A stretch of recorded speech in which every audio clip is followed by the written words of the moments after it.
Welcome, one and all, to the February 23rd edition of Signals from Mars. I am Victor. I am joined by Ed, by Johan, and by Brad. And Edgar Winterson says, "Wow, it's back. We've been back. We've been back for a few weeks, Edgar. Yeah, where you Glad that been, Edgar? you're here tonight." So, real quickly, let's get some of the advertisement out of the way here. We have Brad styling and profiling in a cavalierish bucket hat. We like to call it the Brad hat. Aha. I'm telling you, this hat. I mean, just the hat. I mean, what really makes it, of course, is the beautiful logo here on the front. But the hat is really nice. I mean, really nice. Yeah, I've had many compliments about this hat. So you you won't regret buying one of these. Other than if you like somebody who doesn't want to be, I don't want people to notice me in a crowd. Then don't get one of these. But hey, if you don't mind that, get one. All right. I'm looking forward to wearing this to every show I go to, and yeah, any kind of musical thing that I go to. M3, maybe? Oh, for sure, this will be at M3. Yeah, we will definitely be rocking this at M3. Oh, we'll see. We'll see how many pictures Brad takes with his bucket hat with Mark Striegel. maybe. Wow. Yes. Let's see if he's accessible. Or Emily. Maybe Emily will come out Maybe. and say All right. hi. Yeah. If you're in the colder part of the world, you also have a beanie hat. I think that might be my next purchase. Okay. We don't have Jeremy here this week, but we do have the Jeremy cap, which he enjoys wearing. All right. We also have the stylish T-shirt. Ooh, which that one I own. have. It's beautiful. We have the hoodie. We have the windbreaker jacket. And we have a bomber jacket. So you can always go to signalsfrommars.com, click on merch, and help support the show at the same time. So very cool. And look at that. Edgar says, I thought someone had died. Well, I'm sure there have been people that have died between the last time you've been in the chat and the show's gone on. Hey, he saw the hoodie at the Paris Fashion Week. Doesn't surprise me. Paris, Rome, Milan. It's been all over the place. Speaking of being all over the place, we've got some interesting topics to touch upon. Probably the biggest out of all, which I'm sure Ed would like to discuss, is Slayer's shocking return from retirement. Now, I've been hearing all types of different things this week, and this isn't a tour. It's only going to be select dates. Mm-hmm. And Ed, instantly, what's your thought on this? Well, I immediately felt a jolt of excitement in my chest when I first heard the news. But my first thought was just wait a couple of days, because as soon as those kind of stories hit, all the pranksters come out with their memes and their right new, headlines in addition to the story that you heard. So you're not sure what to think yet. And sure enough, that's what happened. I was seeing all kinds of funny things that weren't true, that supposedly, one big one was Kerry King supposedly saying that he didn't know anything about this. Did you see that one going around? Yeah. When you see that, I just thought to wait a couple. But my first thought was it would just be a show or two, which, that makes sense, for any band to do. I mean, anyone that retire, sometimes they'll still do what they do a little bit after retirement, just not, full capacity. And and with some of these older bands like Slayer, I kind of prefer it to be that way, to where they're at if they're not, especially if they're not making music and they're just going to play the same hit songs all the time. Right. It'd be better just to see them every once in a while at a festival or something. Now, before knowing exactly what was going on, like you were commenting, this doesn't make sense. It wasn't making sense because you have Carrie getting ready to put out a record. Yeah. One that he said that has some leftover Slayer riffs and songs on it. So, the headlines were making it almost sound like Slayer got back together and going to be regularly touring. It was hard to tell exactly what story they were trying to promote there, but that's obviously not what's happening. And if they're not putting out new music, I'm not really even that interested in that show that they're probably going to do. I don't know. It's I guess I wish all of these bands, instead of saying we're retiring, give a different message that, hey, we're getting old. We may not do this much longer. We don't know if we'll be back. We might play again if we can. But it kind of feels like they're always playing with our emotions when it comes to the retirement stories. I think they need to start sending out a little different message about, because after a lot of people retire for a few years and they get itching to get back out and do it again. You kind of get bored. You, especially when it comes to the rock and metal, you start to miss it after a while and start jonesing to get back in there. Miss it, or you start to realize that you've got bills to pay, and that sitting at home isn't gonna pay those bills. And yeah, it probably makes more sense for these bands to say, hey, we're gonna go on hiatus. Yeah. We don't know if we're coming back. If we don't come back, you've seen the last of what we're going to do. If we do come back, we're going to try to give you the best of what we can offer at that time. But no, we're done. And then 3-4 years later, they come back. Why? Because they're playing 5 festival dates at the moment, and they're going to make a shitload of money off of it. And the biggest problem is the one thing that you touched upon. To me, Carrie releases the video, announces the band, they're talking up the album. Napalm is, probably among one of their bigger acts. And all of a sudden this happens, which means that when is he going to have time to promote this album? Is he going to promote those shows over this album? What's legally, what does it say? Does this mean that his solo band is also going to play those same festivals? There's a bunch of different kind of things that still need to be answered, basically. Yeah. It'll be an interesting story to see play out. Did you say 5 shows already? I've only heard of 2. Yeah, I've this afternoon I read that there was 5. Yeah. Huh. Yeah, So, I don't know. I mean, it's not like I wouldn't want to hear Slayer. It's one of my favorite bands, but yeah, I just don't want any of these bands playing with my emotions too much by, making us feel like this is the last time we'll see you again. Yeah. And then when really they're going to be back, maybe after taking a good rest. Right. Johan, what do you think about this whole Slayer reunion?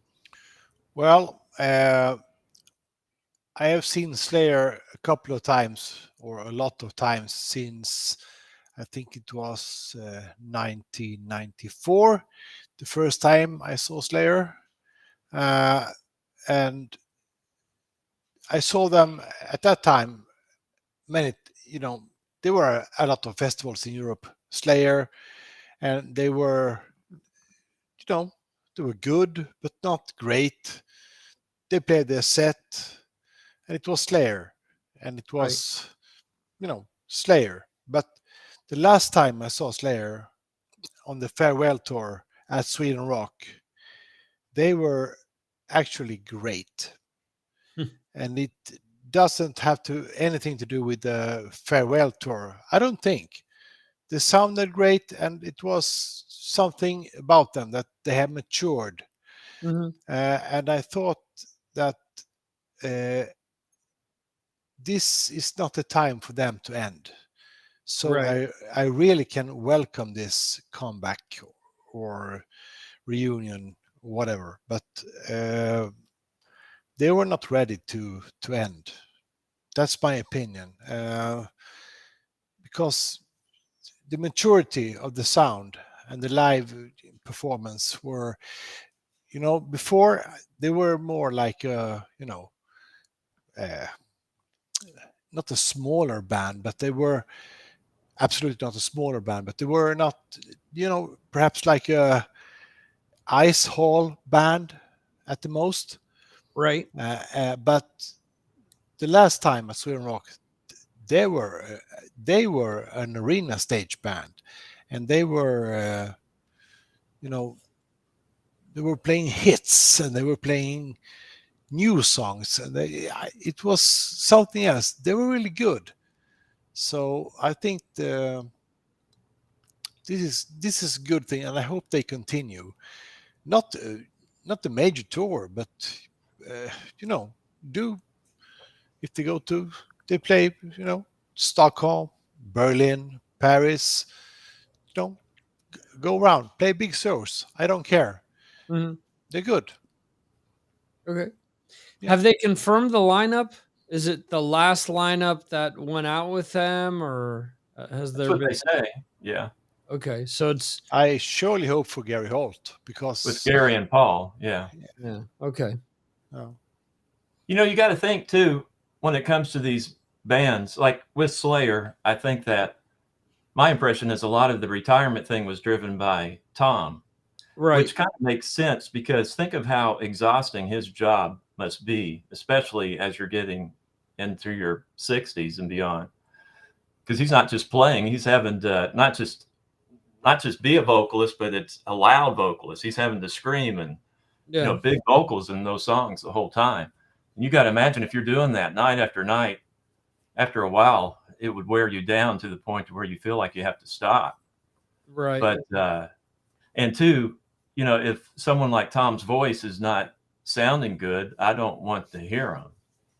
Right. So I don't know if I know that touring can be hard on any old body, but I imagine, especially for vocalists, it could be even more, hard on yourself, and make you feel like you need to retire. But then after you've rested a while, and you're feeling strong again, you want to get back out there and have fun again.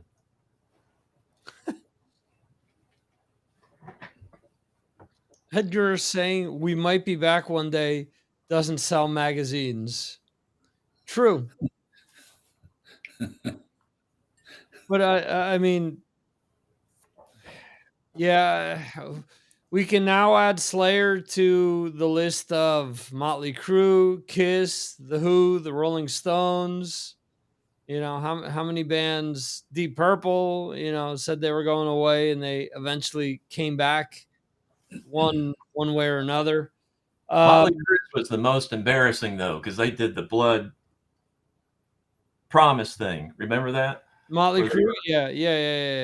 Yeah. They were cutting themselves to show how sincere they were, that this would never be done. Rules were made to be broken. Motley Crue. Yeah, that's just weird. Yeah. Well, they're the as the late Bob Now Bandian would say, they are the superhero band that fed into their own stories. So what band do you guys think is next? I mean, what band have we, has kind of gone away that you guys think would be most possible for them to jump back into the arena? We've mentioned a bunch of bands already. I mean, could you guys see, honestly, I mean, Kiss just went away. Could we see Kiss come back in some capacity? There's talk of Ozzy doing 2 shows. After doing these 2 shows, does he, somehow or another decide that 2 shows isn't enough and start, maybe not do a full-blown tour, but play selective dates like Slayer's doing? Brad, what do you think? What band is most likely to be next in line? Ooh, that sounds like a Dio thing there. That'd be last in line. Okay. God, that's a really tough question. I'm scanning through the Yard Metal playlist for the next couple of hours, and I'm not seeing any band who has retired and stayed retired. Everybody is, I mean, even, oh my gosh, yeah, some of these people. Yeah, I don't know anybody. I mean, you could talk about like bands getting back together with some of the people, the important people that were part of it. But as far as a band actually coming out of retirement, I can't think of anybody. I mean, Ozzy hasn't officially retired. I mean, he's done that several times, but this time he's not retired. He just can't do it. Right. But yeah, holy crap. I mean, yeah, I think at this point it's reunion type stuff. Other than bands that there's just even bands that everybody's dead, they're still playing. Right. I hope Kiss doesn't come back. Okay. I think Ed's with me on this. That was a good way to end their career, that final show. Yeah, it's time to stop. You could see that they were really holding tight to get through that thing. And it's like, yeah, this is a really good time to stop, boys. I hope they don't come back. So that's really the only band I can think of here that is currently retired. Johan, which band that is currently retired most likely, in your opinion, to come back? Ooh. There's that one band he likes a lot. Yeah. I can sincerely hope that Rush perhaps does 1 or 2 or 3 shows with a drummer like Mike Portnoy or so, but other than that, I really can't think of it. When Brad was speaking, I was thinking a lot. Can I come up with something? No, I can't. But I was thinking about bands that are still great, but are old. Like you see a band like Europe here in Sweden. They do tours, and I'm going to see them in May. And they draw full arenas, and not because of the old songs, because of the new songs. And John Norum just turned 60, the guitarist. So, we can still be happy for the bands that still run, and Don't they have a new album coming out this year? Yeah, they do. Yeah. John Norm's last album was really good, I thought. Yeah. I need to listen to that one again. So even though you're old, it doesn't have to be bad, as we all have discussed about Judas Priest. So it's How about Fate's Warning? I mean, they haven't really retired. It's just everybody's doing side projects. Yeah, but Ray, I always get his last name wrong. Alder. Okay. I always say Adler, and I knew it wasn't right. He said that Jim Matthias has no desire in writing more Fate's Warning music. Really? Okay. Well, that could change. Brad, excuse me, Victor here. What's your opinion about Slayer? Ooh, thanks for asking. Full disclosure, I've never seen Slayer live. Obviously their legacy is huge, and part of the Big Four, the whole thing. I I don't begrudge them playing again. I know they said they retired, and I don't know if it was like you guys talked about Tom and his physical ability and all that. And I don't know the reason for them getting back together. I would guess that probably there was a phone call that said, "Hey, we have this offer on the table for this kind of money for you guys to get back together and do a few more shows. Will you do it?" I think that's probably what happened. I would like to think that Tom, after, like Ed has talked about, after a couple of years of not doing it, it'd be like, doggone it, I really want to get back out there and do it again. I mean, I'd like to think that these guys really want to play. There's nothing worse than seeing a band that doesn't want to be there playing. Yeah. That's the worst. I've seen that on several occasions already. Me too. Yeah. Van Halen at Monsters of Rock in Spokane. Eddie didn't want to play. And him and Sammy kind of got in a fight on stage because Eddie's just like, "Hey, let's go back to the hotel." Like, no, look, we got like 80,000 people here. What the hell? It was the most, I became a real Eddie hater at that point. But then the next tour, they were really good. So, and I understand he was having some issues. So I'll give him a pass. There you go. Edgar's saying Brad still has his Seasons in the Abyss Blood Pack CD. That's true. I all I know, there was a band I was in for actually quite a while, and one of our guitar players, a huge Slayer fan, like huge, and he would always bring a Slayer song to us to play, and he'd play it for us, and I'd be like, "Yeah, I'll give it a go," and a couple of other guys would be like, "No, I'm not playing this." A little bit too much for them, I guess.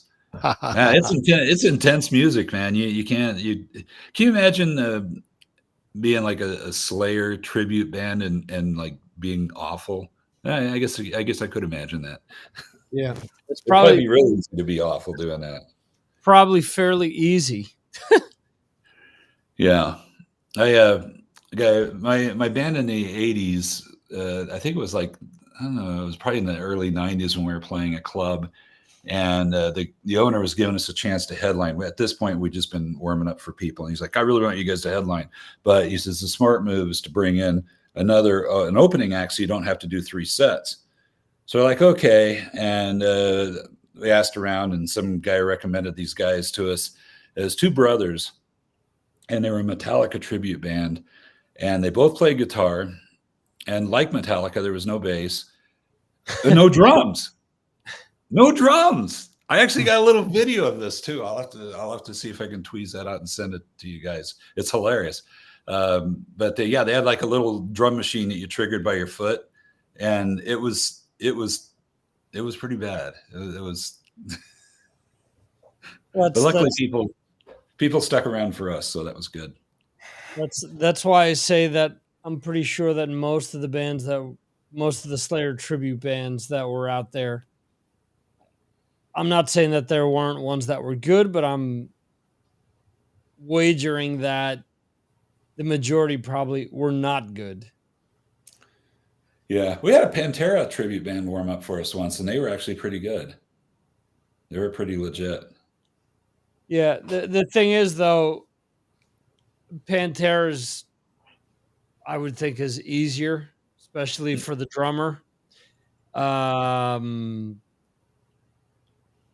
Because it's more groove orientated. There isn't the constant double bass. The double bass is just kind of an added ingredient in some of the songs, whereas a lot of the stuff that Slayer puts out, or at least a lot of the more recognizable stuff, has Dave Lombardo doing double bass all over the place. So that's how many guys can play that? I mean, it's probably just a handful of guys that can do that. I mean, there's a lot of people that can do it nowadays because of Dave's influence. The problem is that a lot of people don't realize that Dave has a specific feel and power to his playing. He attributes a lot of that to the fact that he is Cuban. So he borrows a lot from other Latin styles of music. But I've also seen him playing like Iron Maiden covers and Led Zeppelin covers and Kiss covers. And if you don't think about it, it sounds really cool. It's like, wow, this guy's different. But at the same time, he's playing the same stuff. And then when you realize that it's Lombardo, it's a lot of the same parts, but played in a way more powerful way. He beats the shit out of the stuff that he's playing. He's got a feel to his playing where sounds like he's, a lumberjack chopping down trees basically. He takes like with the Zeppelin stuff, he takes the Bonham stuff, plays it from note for note the same, but then he's playing it where he's just hitting the drums so much more aggressively that's just the feel to his playing. So and it's no matter how fast he plays, he doesn't sound like a machine like so many other people can. Right. You can still feel the character in it no matter how fast. Yeah. Right. And that's what I was going to say. That's the one thing to not only him, but a lot of the kind of OG players from that era. Like, you can't mistake them for a drum machine. For as much shit as Lars gets, for example, you listen to a lot of those early albums and he's fucking breaking new ground on a lot of those albums. For a lot of people, use revisionist history and don't realize it. But when those albums came out, when those first 4 albums came out, Lars was getting all these Drummer of the Year awards and, this and that award. And it was because those were landmark albums and that included his playing. Is Lars the best drummer even out of the big 4? I don't think so. I don't even think it's close. Is he one of the most important musicians out of the big 4? You could possibly argue that he may be the most important just because of the fact that, he's behind essentially every Metallica song that's ever been released except for 2.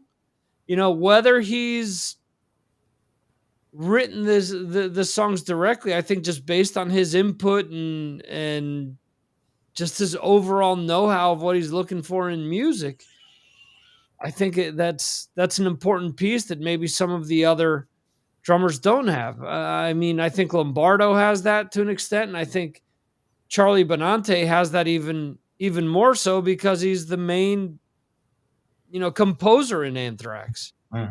So, anyway, kind of getting sidetracked here, but my last question, which Johan kind of already answered for himself, is, and we've answered this a bunch of times, but can you think of any band that you'd like to see get back together that isn't together now? And maybe they are together now, but you'd like to see a specific formation. In that case, for me, I'd love to see Anthrax give it one more go with John Bush. Ooh. So, Brad, how about you? What band would you like to see get back together, or bring back an old formation that really kind of speaks to you? Is there a Blue Oyster Cult that you'd like to see? Actually, yeah, Blue Oyster Cult. One of the original guys is dead, so that can't happen. But the 2 Bouchard brothers, Albert did the thing that they that they're releasing now, the concerts where they did the first 3 albums. He participated in all of those on the album part of it. He didn't do the other music part, the second half of the show. But he's been back in the camp, and then now they're releasing this album. I don't think it's coming up this month, of old tracks that were never released, never finished, that they kind of dug out on cassettes and stuff and have put together. I think we have the Beatles to blame for this. And yeah, you put one of them up on our page, and yeah, it's not like it's a great song or anything, but it's sung by the original bass player who has not done anything with them in probably 40 years. I'm guessing 30, 40 years. And it would be great to see them do something one more time with the two brothers on stage, with them doing their songs. That would be really, really cool. I don't know whether that'll happen though, but it'd be cool because those guys. Every time I see them, it's like, boy, how much longer are they going to be able to keep doing this? Right. I know they'll do it till they die, but that I guess that's really the answer when they die. Okay. Ed, how But about you? I'd love to see that. I would really love to see that. Okay. Ed, how about for you? Is there any band or you'd like to see get back together again, or any formation of a specific band that you'd like to see get back together? I would like Anthrax with Dan Spitz. Okay. Maybe if all the alive members from Rat could get along. Ooh, nice that's a good one. Martini with Stephen Pearcy, maybe, and Bobby. Udo with Accept would be nice. Yeah, that ain't gonna happen, but yeah, that would be nice. Yeah, these are in my dreams. But you mentioned Lombardo. I would buy a ticket to go see that show. What'd you say, Brett? You mentioning Rat makes me think of a couple of bands from that era who aren't really back together. Still have done shows from time to time, like Poison is one of them. Yeah. Will those guys ever get together and tour again? I don't know. I mean, the singer gets out there and does this thing just like Rat. And both of them are, I think, going to be an M3. And the other one is Cinderella. Will Cinderella ever? Of course, they're missing a guitar player now because he died. So yeah. But will Tom Kiefer ever put together what he would call Cinderella and go out there? Mm-hmm. I know a lot of people have cried for those bands to be out there doing their thing. Rat, and I'd say those big three: Rat, Poison, Cinderella. Boy, that'd be a great tour, wouldn't it? Yeah, because I feel like Steven can still pretty well sing. It's not as bad as trying to listen to Don Dokken do his thing. Right. No, you're right. I mean, you could argue that he sings just as well as he did back in 1984, which really wasn't that great back then. Yeah. He made it easy on himself. He never really sang anything that was like, holy crap, wow, that's really tough to sing. So although it is tough to sound like him, I've heard plenty of people cover their music, and he's got a very unique voice. Yes, he does. You recognize him right away. Yep. Oh wait, Kick's retired. Oh, where's Metal Dan when we need him? Yeah. Kick's actually retired last year, and I would love to see them get together and play again. So hey, I found somebody that actually retired, Victor. Look at that. Kicks.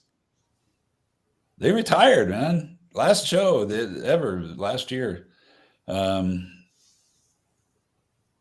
But I'd like to see them come back. We'll see if they do. Okay. Johan, you mentioned the guys from Rush. Is there any other band that you'd like to see get back together? Sure. Queenstrike. Okay. Original lineup. That would be awesome to see. Chris DeGarmo again with Jeff Tate and the guys. Not impossible. They were live, so that could happen. As Ed was saying, Rat, absolutely. And one of my favorite eras of Kiss is, the Unmasked tour. The Unmasked, now not the Unmasked tour, but the years where there were not wearing makeup. The 80s. Yeah. I think that those records are my favorites, not the world's favorite, but that's closest to my heart to see, Animalize, Lick It Up, Asylum again live with Bruce Kulick on guitar. That would be awesome. That wouldn't happen, but yeah, no, that would be great. But you're right, it is possible. I mean, all those guys are still alive. Well, no, not Eric Carr. Yeah, no. But I mean, Queenstrike, why not? Queensryche would be amazing if they Yeah. could somehow get those 5 guys together. That would be amazing. I'm with you on this one, Johan. I would travel to go see that. Yeah, I mean, to see Rage for Order and The Warning. yeah, and yeah, you know the records, all the records. Yeah. You know, to see something about Empire. Yeah, that would be amazing. Oh, here's one more non-metal: Pink Floyd with Waters and Gilmore. Ooh. If they could that get would along happen. to do it. Again, we're dreaming here. We know it's not going to happen. We're dreaming. And Mason, he's gone. He died, right? Yeah, he died. Yeah. But yeah, the other guys, that'd be neat to see. They did it for that Live 8 show. They were able to get back on stage for what, 5 songs, and then okay, so it's Wright that died. Right, Yeah, died. Edgar's sorting out. Good job, Edgar. Robert Wright, Richard Wright. I don't know. I'm not a big Pink Floyd guy. Something with an R. In any event, yeah. They were Richard. See, I knew it was Richard or Robert. They got back together. They went back to bickering just like they had done before they, kind of went their own ways.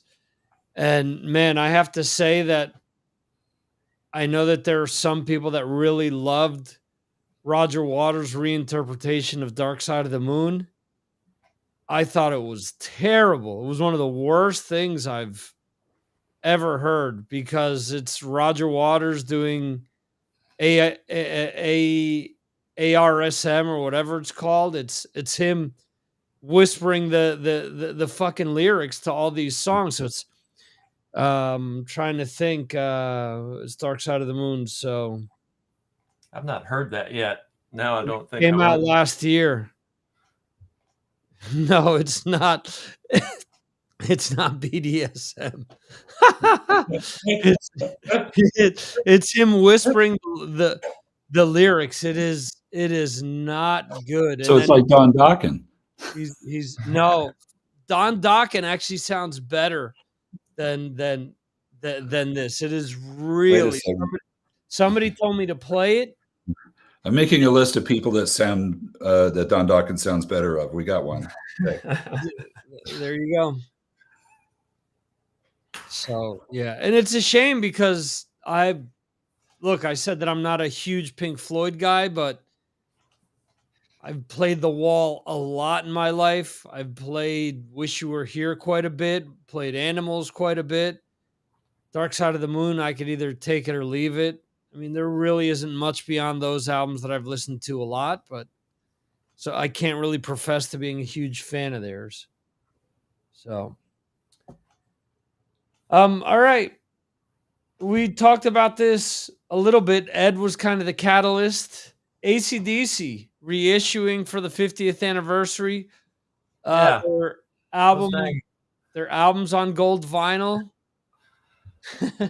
Yeah, I just bought all the 180 grams. Now I got to start all over with gold. AC/DC. I'm just kidding, of course. I'm not going to buy all of that, but I don't really care much for. I've told you before. I like black vinyl. That's my favorite. Right. But I don't know. Still, sometimes it's cool to have some of your favorite records, like "Let There Be Rock." If I had it on different versions, I would enjoy having that in my collection. But did you notice "Let There Be Rock" is not on the list? Huh. I didn't see the list because I've just seen a few ads. Pretty much all the important ones are, but not that one. Okay. What's up with that, Edgar? Can you tell me?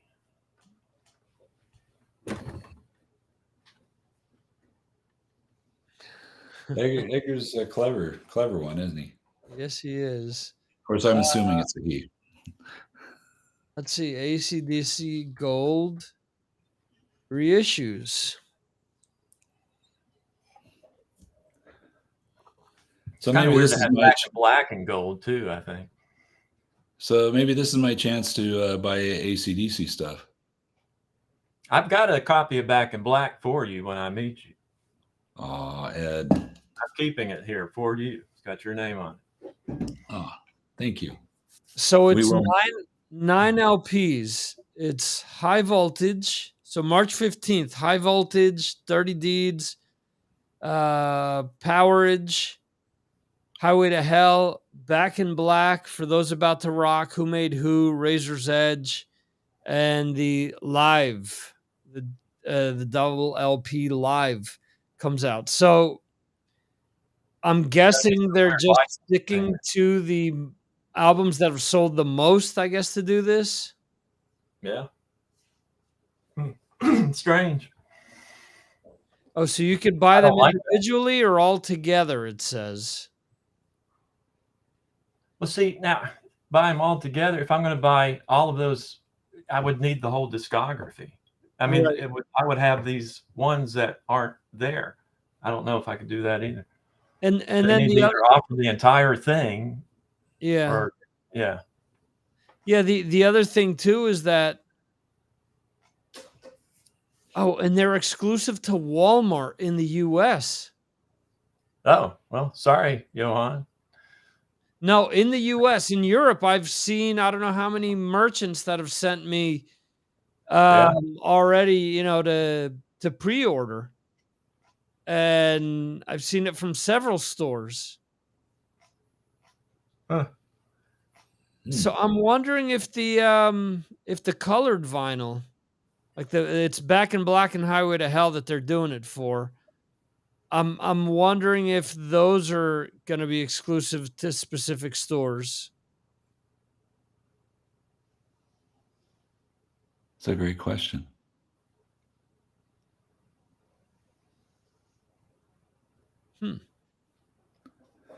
So Ed, that's your deal breaker. They aren't all being released, so Yeah, I wouldn't want to buy a box set of a band that doesn't have everything included. That sounds weird for somebody who's collecting, like that. If you're spending extra money to collect records like that.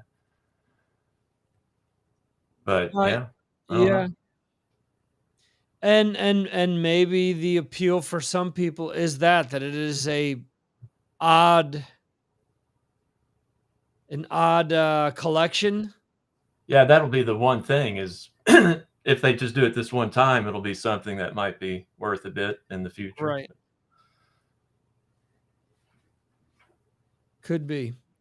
Let's see. So the last thing that I have here on my list to discuss is the new Judas Priest track, The Serpent and the King, which I think Brad called The Serpent and Elvis. Correct. My initial opinion of this is I think Anthony Mackie was right in that it sounds like a track that could have been on 72 Seasons by Metallica. Just the way that the riff is, just the way that the song's structured, it's kind of reminiscent of that. Then again, 72 Seasons is very reminiscent of new wave of British heavy metal music, so that isn't steering that far away from what Priest is about. Then again, it wouldn't surprise me that Priest would be trying to copy Metallica because they've copied several other bands in the past. So, Brad, The Serpent and Elvis, what do you think? I thought it kicked ass. I think my only beef about it is, Rob doing what he calls his painkiller voice. He doesn't do it for the whole song, thank goodness. I mean, to me, that kind of thing, it's kind of like the growling thing. It needs to be used in spots. Pick your spots where you kind of go there and hit like a line like that, not sing the whole verse and that. I think I was close. You sing the whole verse like that, And it's like, okay, yeah, you can still do it. That's what the thing. We listened to it in the car, and Shelly's like, holy crap, how old is he again? Is like, he can still sing like that. I said, well, the fact that you call it singing is pretty cool. But yeah, but I love the song. I really want to hear this album. I'm excited. I'm going to enjoy it.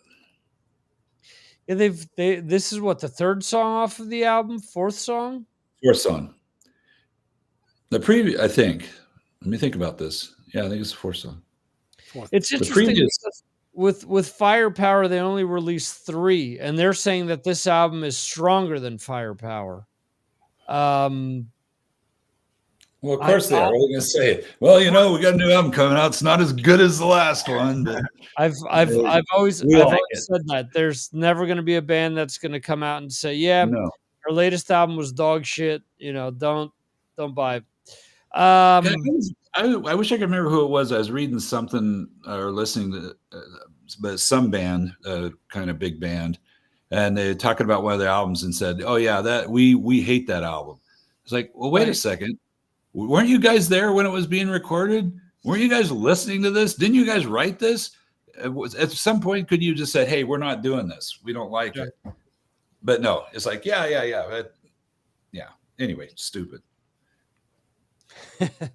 Johan, what do you think of the track? Martin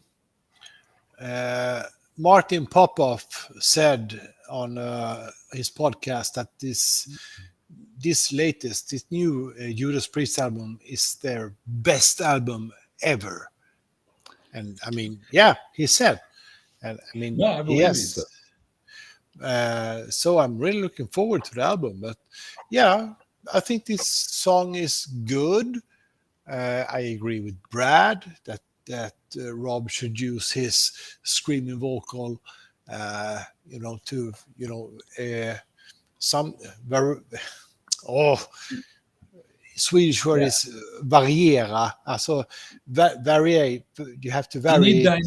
You need dynamics in music. Yeah. You need dynamics. Yeah. You can't just do the same thing for the whole freaking song. Anyway. I'm not the biggest fan of the album Painkiller, but this song is good. It's really good because I listened to it yesterday and today again at work, and this is a good song. How did this song go over at work, Johan? I had headphones. Oh. Yeah, I was alone at work. We have a break at work, winter break. So I was alone in the kitchen, so I had headphones in. That's okay. When I first started at the Poison Center, I was a much younger man, and I would make people listen to my music. That's because you were in charge, right? No, I wasn't. I just started there. I was just, but okay. I was the guy who showed up for work. So I was like, well, I'm here. We're going to listen to my music. And I didn't blast it because, you couldn't interfere with phone calls. I'd pause it for a phone call or something. But yeah, you guys had to listen to my music. Although some guy got back at me on a weekend we were working together. He bought this huge box set of Bob Dylan. Oh, no. And he started from the first disc. And I mean, after about 5 hours of Bob Dylan, I was like, okay, dude, we need to do something different here. Bob needs to do something different. You talk about Rob Halford doing the same voice. I mean, but Bob was doing the same. He for the whole freaking 5 hours. It's like, holy crap! I'd rather be listening to Kansas. But I mean, I don't listen to Bob Dylan, but I never have. Ooh. Thank you, Victor. But yeah, I would imagine. I think that the songs from the latest album that has been released so far, this one sounds like Painkiller, and my favorite, Crown of Horns. I feel it sounds like something from Point of Entry and Scream for Vengeance, perhaps. So, and it's really good. So, I'm with Johan on this. Guy, Johan, we need to hang out more. Yeah, we do hang a lot. We do hang out more. Yeah, I think perhaps Judas Priest has a really good album coming this March. It would be. I mean, no one would be happier than me to hear a real good Judas Priest album again. So I think it's good. And Rob sings. I mean, is he 71? Two? 72. Yeah. Amazing. And the voice, it sounds like there's no, effects on the vocals or so. He sings. He sings. Yeah, I'm impressed. And I'll tell you what though. If you watch that, is it Bloodstock, the KK's Priest video that's out there? You watch the last song, "Victim of Changes," and holy crap, man, Ripper, unbelievable. That dude can really, really sing. He's a little weird on stage, though, isn't he? I mean, he kind of does this. I don't know. He's a little weird, but man, that guy can sing. Holy crap! when Judas Priest were, this is sorry for breaking in here, but when they were playing here in Sweden and when Ripper was singing, they played small places here in Sweden. Mm-hmm. And my friends were to see them, and they went backstage, and Ripper was like, the other guys from Judas Priest were rock stars, but Ripper was he was like a businessman. He was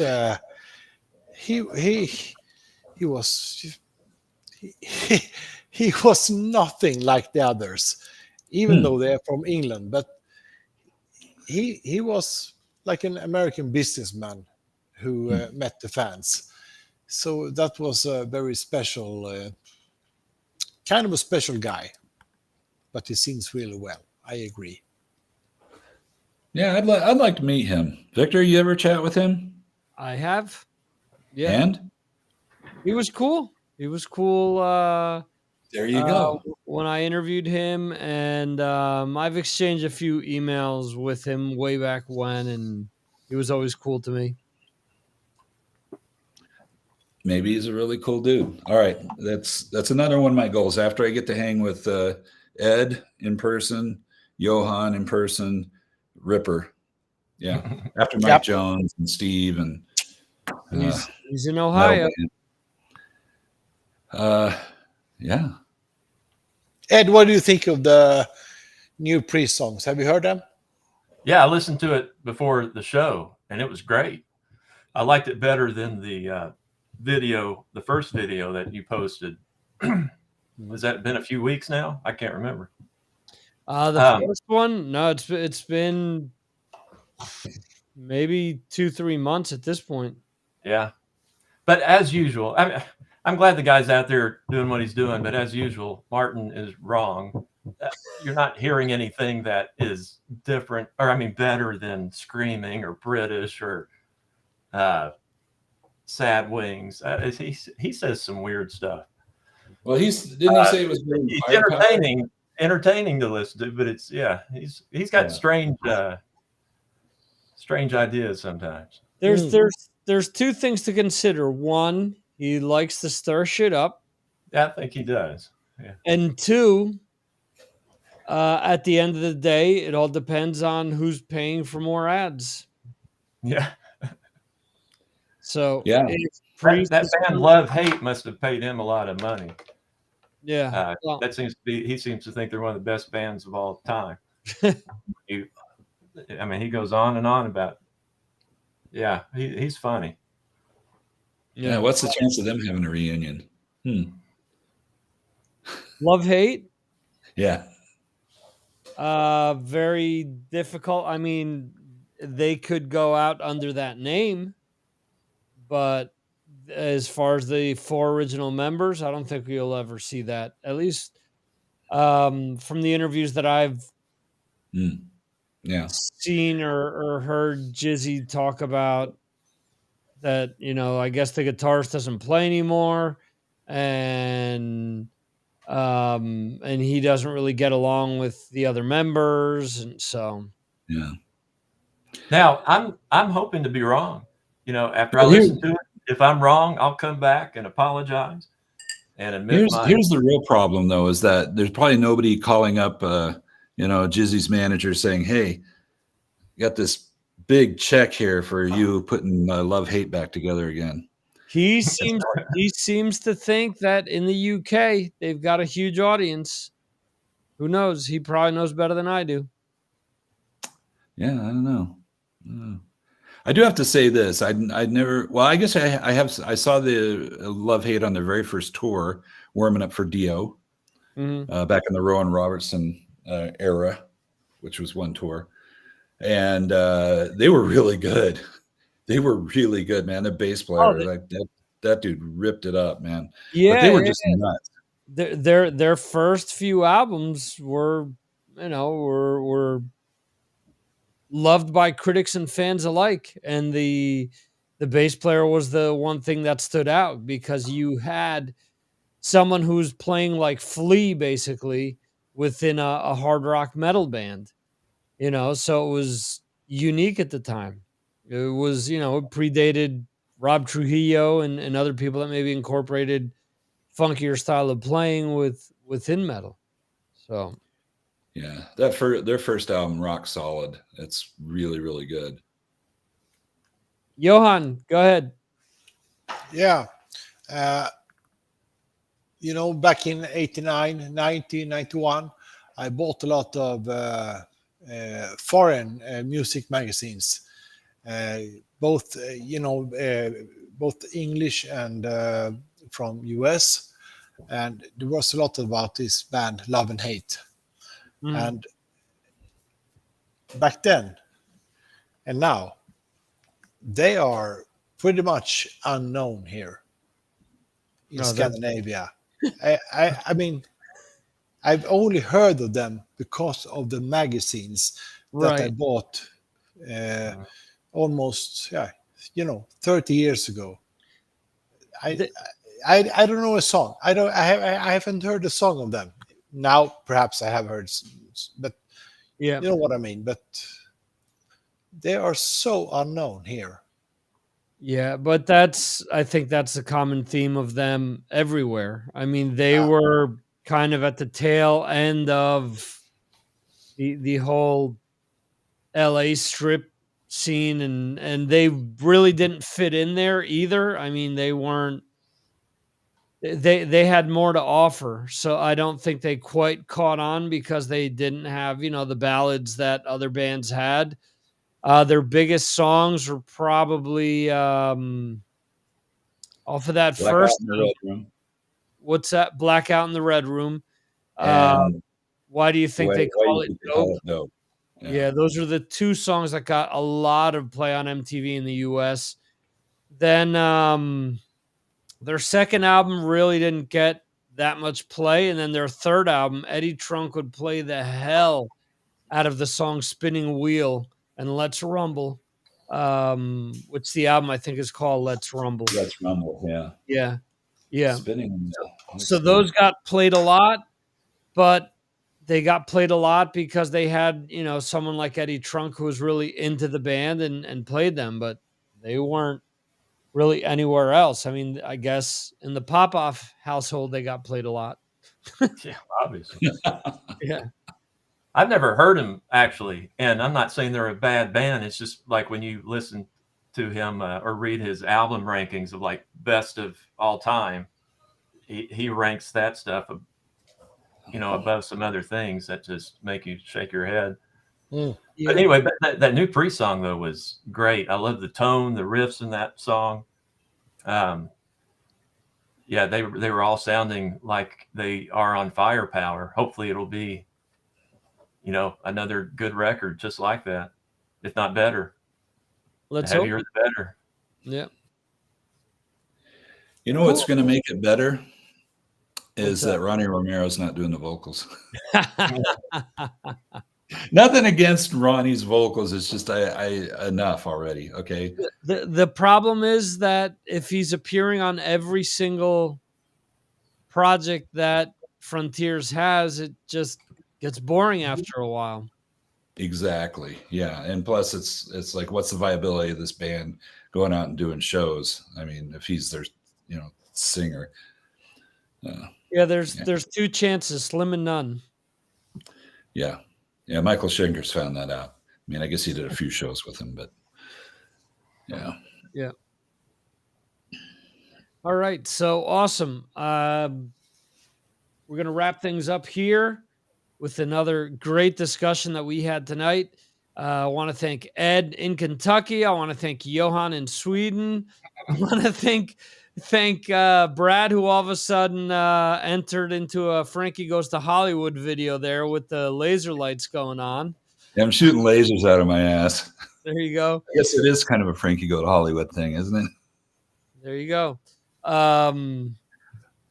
Look at that. Edgar Winterson has got a Wasted in America CD single, which is the title track off of the second album, if I'm not mistaken, from Love Hate.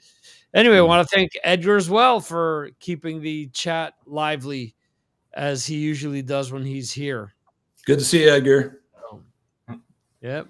Laser beam me, I think is what you're looking for there, Edgar. In any event, thanks again to anyone who's watching live or watching the replay, listening to the podcast version. We will see you next time right here on Signals from Mars. See ya.